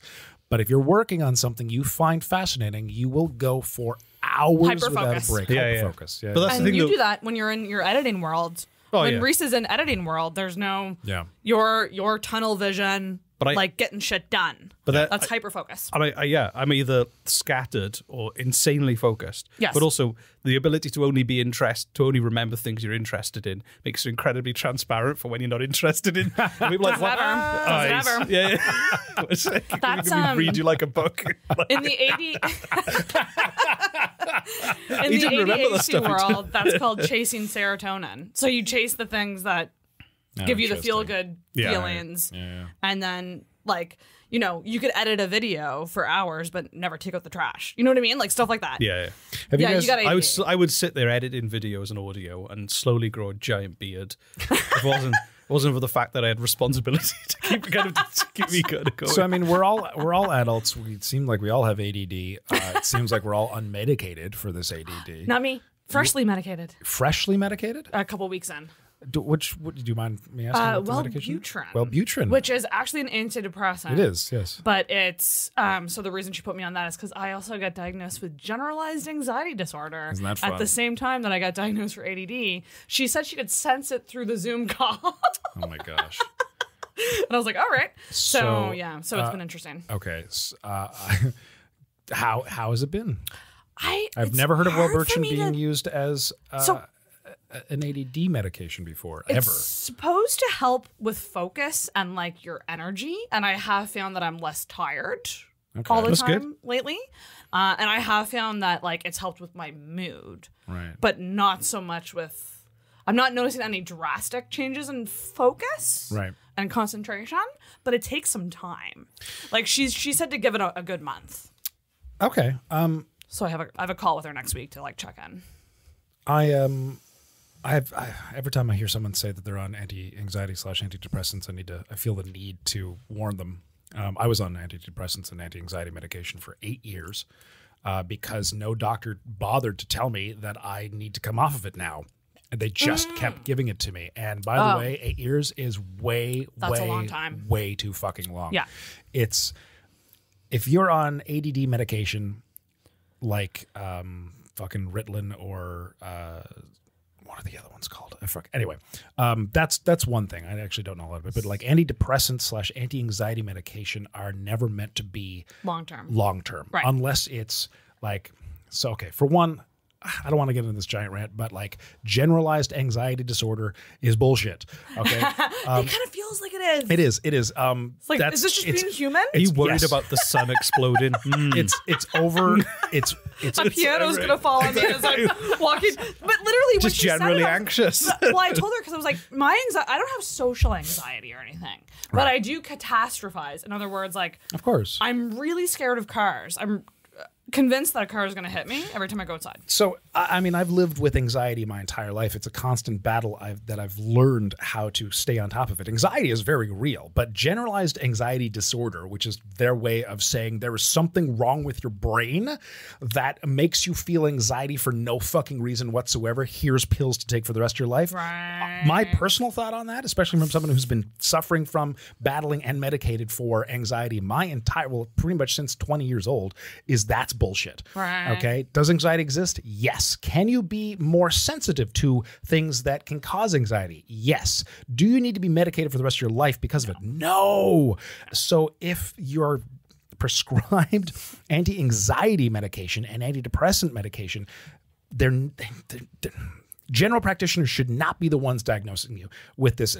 Like, it should be a psychiatrist. That was me. So I had a psychiatrist. You had a psychiatrist. Yeah. Okay, good. Diagnose, and then she gave the doctor this big, long report. That's wonderful to hear because that is very, very rare. Yeah. But what they often don't fucking tell you, because doctors get commission, right? Okay, is that it's supposed to be a Band-Aid. Okay, let's make you feel better.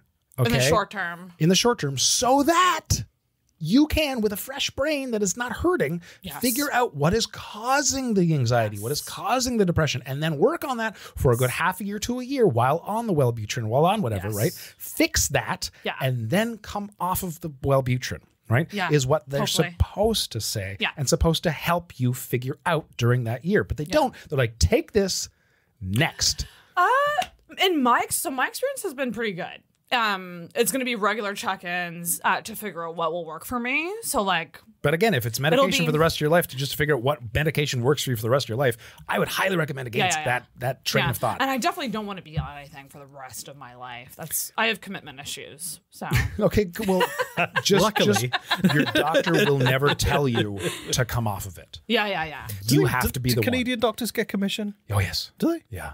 Yeah, as far as I know, I could be wrong, but like honestly, really cheap. Like we don't have I don't have benefits, but no, it's like, cheap. Yeah, it's compared to the States, it's pretty cheap. Yeah, it's pretty cheap, right? For a month or whatever. The side effects aren't worth it. There's short-term side effects. There's long-term side effects. There's side effects that in small, rare percentages that even if you come off of it, it will like permanently like affect your brain going years later. Oh joy! Well done, Jess. Very rare, very very rare. Just saying. Sarah was feeling really good about this until you came on the podcast. No, it's all good. No, I think it's important to be very critical of stuff like this. We have normalized, just like, I won't go on this rant for too much longer, but we have normalized, we have as a society, especially North American society, normalized things that are toxic to our bodies and our minds, okay, that have horrible consequences and side effects to us. And we have our doctors making a profit by telling us there's something uniquely wrong with you. Right. You need to take this medication so you don't feel that weird shit happening anymore. And the shit that we've normalized is we drink way too much caffeine. Okay, we have way too much stimulants. Okay, whether it be in Red Bulls or nicotine as a stimulant, gives you wings and weakens the heart. Okay, we eat a shit ton of sugar. Yeah, just a shit ton of sugar. Oh no, we treat our bodies like trash. Absolute trash, and our minds. In the UK, the only people I know who are on antidepressants or anti-anxiety drugs were people who had crippling depression or like real serious anxiety. Oh yeah, like give people the help that they need if they're pain. But right? But my point is that was the UK. Like, right. Whereas here, so I moved here. I know a lot of people. A lot of people like.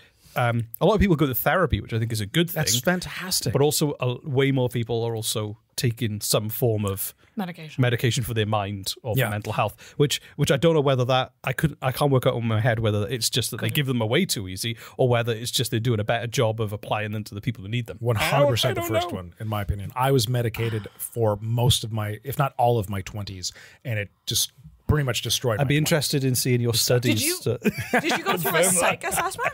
No. Okay, so that's the thing. I had and an that's anxiety what kind attack. of makes me feel slightly better about because like I had a grueling 2-hour call with a psychiatrist. Oh wow. Okay. I mean, So like it was pretty in depth and like holy shit. Like she asked a lot of questions. but I'm like kind of what I've been going through is, and it's been difficult this whole year of like bettering myself for myself. It's tough. Right? It's very tough. Like eating better, stopping drinking, stopping like just getting rid of toxic stuff out of that I've been doing for years, and then trying to increase the positive things that I've wanted to do for a long time. It's very difficult. But if you're having difficulties in your life, I think it's really, really worth looking at the shit we're doing to ourselves first. Yeah. Like if you have a really difficult time sleeping at night, or if you're having any kind of problem, okay, your first thought should not be, I am unique and there is something wrong with my brain's wiring and I need medication to fix that wiring.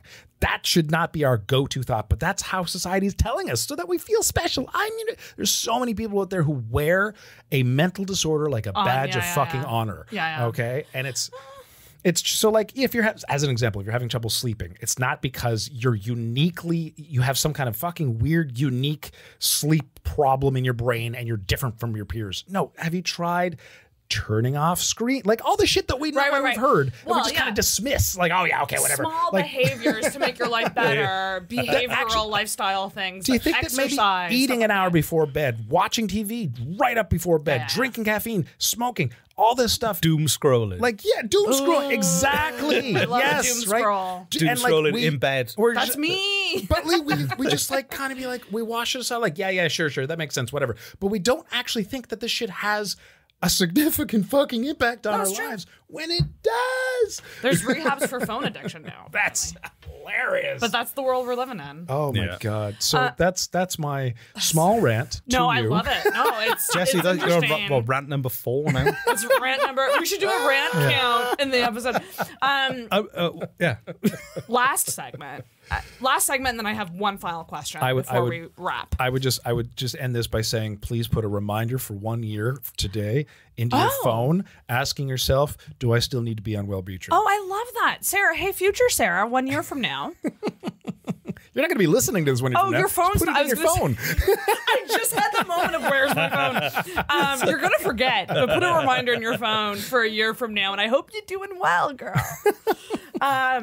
Okay, unpopular opinion. Don't hate me for this, but it's time for an unpopular opinion. So, a lot of people think the rant and the unpopular opinion are too similar. In my mind, unpopular opinion is like, what would you say at a party that would make everyone at the table go, oh, like turn on you? I wouldn't. So something that you I think, like parties. something that you think the majority of people would disagree with you on. I have to think about that. I got mine, but I think that it's a growing amount of people who probably would agree with this. Ooh, okay. But I think unless you're really paying attention to his life and who he is, that Elon Musk is not a savior and role model. No, that's fair. Like you said, he's like Tony Stark, and I think that's. Honestly, I don't think he is. I don't know enough about him, It- so I would the openly more, listen the more to I've the more talk I've learned about about him, like he comes from a very wealthy South African family. His dad owned like a ruby mine or something. Oh, shit. And he grew up with like servants and all this kind of thing during apartheid. And I think him and his brother came to New York with like pockets full of rubies and were trying to sell them in jewelry stores in New York. And like, so he this whole kind of, so he comes from a very wealthy family. And then also there's, I've heard that he doesn't have a great relationship. He's got a lot of kids and he doesn't have a great relationship with most of them. Yeah, well, his most recent baby mama was Grimes. And who was literally young enough to be his daughter. What did they name the kid? Like a series of, Yeah. like a strong password. A strong, yeah. One of my They named emails. the They kid based it a off strong my email. password. But, It was some weird name, yeah. and even things like he was very irresponsible during COVID with his factory staff. Really? Yeah, he I didn't know cracks. He's very anti-union and worker rights. No. There's a bunch of stuff that he does. Wow. That makes me. Wow. I'd say if you're going to base him on Tony Stark, base him on Tony Stark before he had the epiphany to become Iron Man. base him on the shitty Right. Tony Right. Stark. Just the rich guy. The pre-Iron Man Tony Stark. Someone needs to drag Elon Musk into the desert. He's the and, Yeah, someone needs to player. blow up some metal into his heart. yeah. Or something. Yeah, so that's a lot. And he's got incredible brand, and a lot of people are like, Elon will save us. We can build a new planet on Mars, and we will survive. Right. Yeah. People treat him like a prophet, like Yeah, exactly. like they look up to him too much. But I yeah, like that. he's Jesse. You have plenty to say. Reese, the Elon hater. Hashtag. No, I didn't know that about him. If you're still here after all this time, hashtag Reese, And now- the Elon hater. Now on the Intoxicated store, you can buy "Fuck Elon" t-shirts. Yeah, there we go. With just your face. It's just me going, Not what I'm saying. Middle fingers, Rhys. Middle fingers. Come on, yeah. well, this doesn't mean anything in Canada. Oh, yeah, that's right. That's just. It means it's a fuck backwards off piece. in the UK. It does. Here it means 2 Timbits, please. They only come in 10s, 20s, or 50s. Jesse, do you have an unpopular opinion? Or one that you can think of? Yeah. Uh-oh. I don't want to say it. Oh, no! No, it's not. It's nothing salacious. It's nothing. It's Jesse just says, Is COVID's not real. Well, you did say you. No, you, it's just you did say he was a depressing. huge Nazi. It's just. It's just. No, let's hear it's it. just. No, it's just depressing. This is the right show for it. The majority. I think the majority Uh-oh. of people are in a loop in their lives, and they spend. And I'm not outside of this loop. I'm just maybe more aware of it. They spend their days, their waking days, doing routines, and these include things that they ingest into their bodies. Doing routines to distract themselves from the fact that they feel purposeless and that their lives are boring and kind of sad. What you're talking about booze and weed and Everything. I'm talking about going to a job. like Everything. Yeah. Like so much of I've the read things- Eat, Pray, Love 5 times. Right, yes. Like I think the majority of people spend the majority of their days distracting themselves from the mundaneness of their lives, including video games, movies, televisions, parties, smoking up, drinking, dating, you name it. You fucking name it. It's a huge chunk of it is to distract themselves from how boring and useless their lives really are. Ding ding ding. I think that's true. I don't disagree with you. What else are they supposed to be doing? Good question. What that's you're saying is people aren't fulfilling them. People aren't being fulfilled, and like they're not pursuing their fulfillment as a human. I'm not saying what they should do. I'm just pointing out what they're doing. Right. But like some people would argue they're doing that to relax. They would argue that, wouldn't they? But maybe that's true. I play video games. Yes, I know. I do a lot of this stuff too. No, I no, do. no, but that's what I mean. It's, You know? it doesn't. Not everyone. I'm not outside of this. Not know. not everyone's life. Not everyone is the main character in a movie about their lives, where at the end they achieve this amazing goal they didn't believe they could. Some people just. Some Some people just want to get on with their lives. And some people are just work and really live and simple chill. in what they want. Yeah. And I think other people have. I'm a Capricorn midheaven, so I'm a born leader. Astrology is one of those things I distract No, myself with. this is one of these opinions that I have that I enjoy being having someone like tell me I'm wrong with because I don't like believing it. I just think that some people are happy with less. I like that. I do like So that. I have a lot of like ambitions. Like I have a lot of ideas in my head of things I want to do.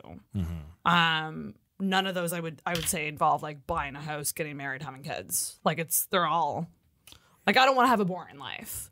But I know a lot of people who have like a really standard, simple life. They go to work, they come home, and they're very, very happy with it. And I just think I mean, it depends I've on known what- people it like that depends too, on and I'm what- wondering what if they're fulfills actually you. happy or if they appear happy. because career stuff won't fulfill everyone. No, it won't. So Also, don't forget, we live, like, you go back to the 50s, people didn't care what your dream was. People would go, hey, I've got a good job. I can pay the bills. exactly, I've got food. Simpler This is times. cool. No, there's no more war. It was very much like, whereas now people are like, why am I here? What am I going to do in my life? You go back, not that far. Most people, that was like, what the fuck are you talking about? Come on, we need to dig this coal up or chop this tree down so that we can eat. I think that we now live in we kind of indoctrinated like the to be very individual in how we see the world, whereas people would think about things as a collective or as a community or as a town or as a household in a very different way in terms of how they saw the world. I think we're just in a luxurious position to go to believe that we are the main character in a film about our lives. And it's also, do you work to live or live to work? Me? Yeah. Neither. I don't like work. You're like, I don't like working or living. But it's that kind of idea, right? Like, I see what like you're some saying. people, like if you think of someone who you might think would be in like a, Nikki Glaser calls them a soul-sucking desk job, like, you know, a call center or like a corporate, like a really corporate boring job. But they just get through the day so that they can like go home and be with their family and have quality time. I think I'm upset with the concept of zombies. Like if someone that's not cool. chose that life, if they were fully aware, Yeah. like I want a simple life, say they chose, And they're happy with their choices with that simple life, fucking A. Yeah. Fucking Yep. A, right? But if they're just doing what they're kind of told to do, and they don't really know, and they're not happy with everything, and they kind of know in the back of their mind they're not happy with everything, but they just keep doing what they're told to do, that bothers me. That does bother me too. You know? I don't like people who complain and don't do anything to change their situation. I'll use the example of like females with toxic men and repeating behavior with guys that are bad for them. Again, a distraction from a deeper issue. But even like MLMs, they like prey on people who are like, I need my own business. I need to get out of this job. And then they do these like pyramid schemes and all this kind of stuff. I think there's a whole industry. There's a whole industry based off that feeling that people are like, You could be an entrepreneur. yeah, I've joined them. You just need to order our kit. I've joined them. You've joined an MLM? What were you selling? Multiple MLMs. Jesse is our local Avon rep. Yeah. So in my 20s, I joined about 3, maybe 4 different MLMs throughout the course of my 20s. Yeah. Dear Lord. No, I learned a lot about them. The last one I think was ACN. And so here's the thing with MLMs. Originally they were pyramid schemes. And then the government was like, you can't do that. Pyramid schemes are illegal. And they came back to them like, what is illegal about our pyramid scheme? And the government was like, okay, fine. This, and this. You can't do this. That's a pyramid scheme. And they're like, okay, great. And they reformed the pyramid scheme around those things so that it wasn't illegal. And it's a multi-level, that's your multi-level marketing thing. Now, here's the crazy fucking thing about MLMs. They work. Not the way they teach you, right? Everyone's not going to get rich. It is a race to the bottom, let me tell you, right? So, like, it depends on how close you are to the top of that fucking pyramid. There are people out there who can make money. It is true. You just have to start an MLM. You have to start an MLM. And not only that, but, like, it depends on how the structure. You can be, like, if the product is selling well, right? It does depend on the product, right? If the product is selling well and they continue to sell more and more and more of that product to an even wider audience, that means there is room to come in. Okay? Now, here's what they don't fucking tell you. Okay? This is at the cost of your fucking soul. Oh, yeah. Okay? Yeah. I was, the last time I did an MLM, and I was never successful, by the way, in any of this shit. Okay? I saw the potential and I joined in, and I was young and I was in my 20s and I was stupid and I didn't know what I was doing. But the last time I went to an MLM conference was in Calgary, and I met a guy who was one of the top tier multi-fucking millionaires, okay, in this MLM. Multi-millionaire. And I went up and I shook his hand and he shook my hand. And there was no way to describe it. And I wasn't looking for it. You have to see it. I was like, oh, like, completely lifeless eyes. Dead. Yeah. Dead inside. Like Tom Cruise. That's kind of like sales. Because you're constantly selling. Constantly. You sell your family. You sell your friends. You sell cashiers at the supermarket. You sell strangers. You sell everyone. The person you bullied in high school. Everyone. Hey, I know you bullied me between the ages of 13 and 16. But please buy this these makeup. stick-on nails. Yeah. Right? Like, and it's just like, you can be successful. There are Yeah. people out there who do it, but like, it's at what cost? And I'm like, and once I saw him, I'm like, oh, I'm out. Well, you I'm see it done. in, like, I would say, like, people who work in call centers and try to work their way up to manage a call center. They start as the the drone, Right. the person who's like judged for their stats. Yeah. And then they get up to that power level where they're the ones judging other people now. Yeah. And it's like this weird power, like It's not that power weird. It's been around move. forever. It's been around for hundreds of years. It's, Yeah. it's I slave manage owners and over slaves. 200 Pretty people. much. We abolished slavery, and we found different forms of being able to have slaves again. Yeah. And it's supervisors and managers and CEOs and et cetera, et cetera, et cetera. true. It's very true. Yeah, like there are Yeah, there are, but there are slavery was pretty bad. yes. If you look at like it was the people, way worse. Yeah. people who died on ships, Yeah. so they were Yeah. packed on top of That's each other. true. Who's the slave in this dynamic? I wouldn't go working in a call center and compare it. Yeah. Okay, fair. That is. Thank you, Rhys, for bringing that up. That At is least call very centers. true. Hey, at least Very, call very centers true. have ping pong tables in the kitchen, or Yeah, exactly. whatever. Yeah. Like- Free bubbly. okay, I have a final question before we close. All right. Do you guys believe in and have any New Year's resolutions? Yeah, yeah. Actually, Any goals, I'm or not, do you believe in them? yeah. I believe that they exist and that people do them. Unlike Bigfoot. They do exist. But they do exist. But I'm of the mindset that I've never come up with a good one. I always come up with it too late. It's like 2 p.m. on January the 1st, and people are like, I'm doing this. I'm like, oh, the fuck, I forgot again. What am I There's no deadline for New Year's resolutions. So You gotta start writing it's that like shit down. I've got to. It's not like you have to do it by midnight or it won't come true. I've got like 10 hours. I've got 10 hours to come up for a good resolution, and then I'm like, I don't know. I'm going to eat less cheese. I don't know. I say then- go simple with resolutions. Like these big resolutions, Yeah, yeah. I think are silly. But then I think and then I instantly forget. And Yeah, then, yeah. And then I remember the one from the last show I was going to do, and then I hate myself more. And then now I've got to the yeah. point 37 It's a years hate later, spiral. I'm now like, fuck resolutions. I could come up with a resolution on April the 16th if I want. I'm not gonna. Your new year can start whenever you want. Yeah. I'm not gonna. It doesn't have to start Exactly. on December 31st, tomorrow, New Year's Eve. Yeah, I'm not gonna let this calendar decide when I decide to make a change in my life. Yes, screw calendars. Communism. I think communists did believe in calendars. I'm thinking of money. I meant to say capitalism. Shit. Fuck. I want to live in a society that doesn't Oh my believe in God. time. That's very funny. Do you have any New Year's resolutions, Jeff? Kind of coincidentally, I found it too hard to do keto during the holiday season because there's just too much fucking temptation everywhere I look. Yes.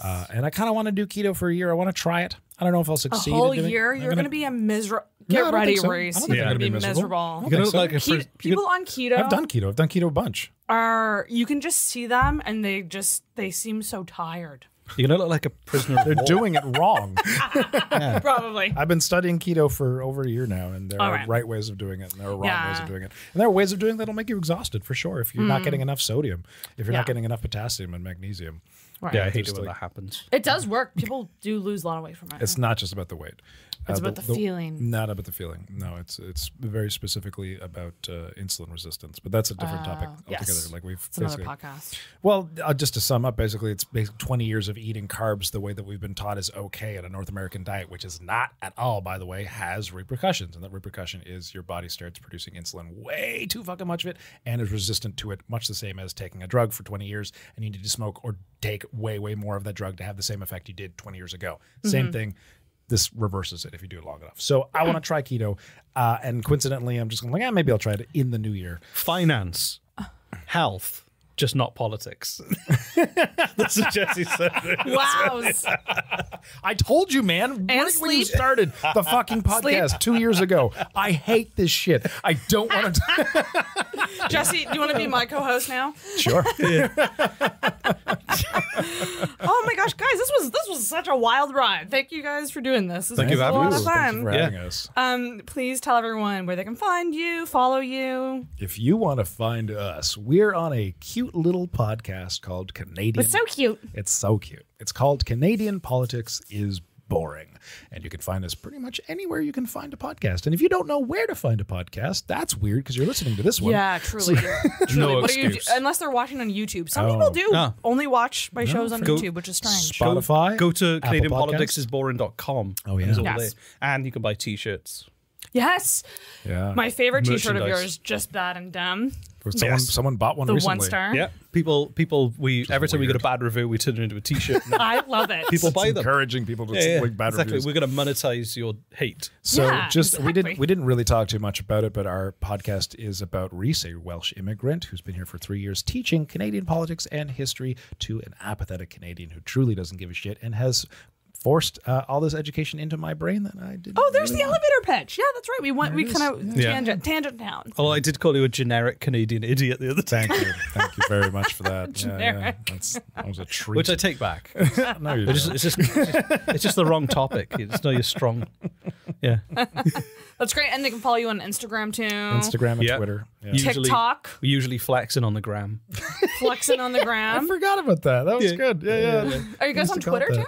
Yeah. Twitter? All the places. Follow them All and the check it places, out because these yeah. guys are great. And Patreon. Definitely check us out on Patreon. Yes. Yeah. Give them money. It's Christmas. Or Christmas is over, but it's New Year's Eve. Give. Yay. Thank you guys so much. Normally I have a bell that you ring. I'm going to Photoshop one in. So pretend that you're about to ring a bell. Do it together. Sorry, There we go. I held my hand way too high in the air and it looked like an offensive salute. There's more I editing just for could do me. this. That's it. We're done. We did it. Bye, everybody. Bye. Thanks for listening. Thanks for having us on the show. Thank you for listening to the Intoxicated podcast. If you enjoyed this week's episode, make sure you subscribe on whatever podcast app you use and leave a rating or review on Apple Podcasts. You can also give us a follow on Facebook and Instagram at Intoxicated Podcast and check out our video episodes on the Intoxicated YouTube channel. Until next week, feel hard and talk hard. Intoxicated Podcast is hosted and produced by Sarah McClellan, co-produced by Sarah Nicole, and brought to you by the messiness of life.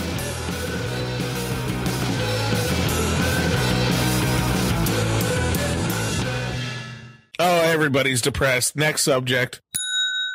I'm Rhys, and I like sucking on toes. Toes of all shapes and sizes. Toes. All right, let's do this. You ready, boys? Go for it. No. There's no turning Yep. back once we're in. Oh, God.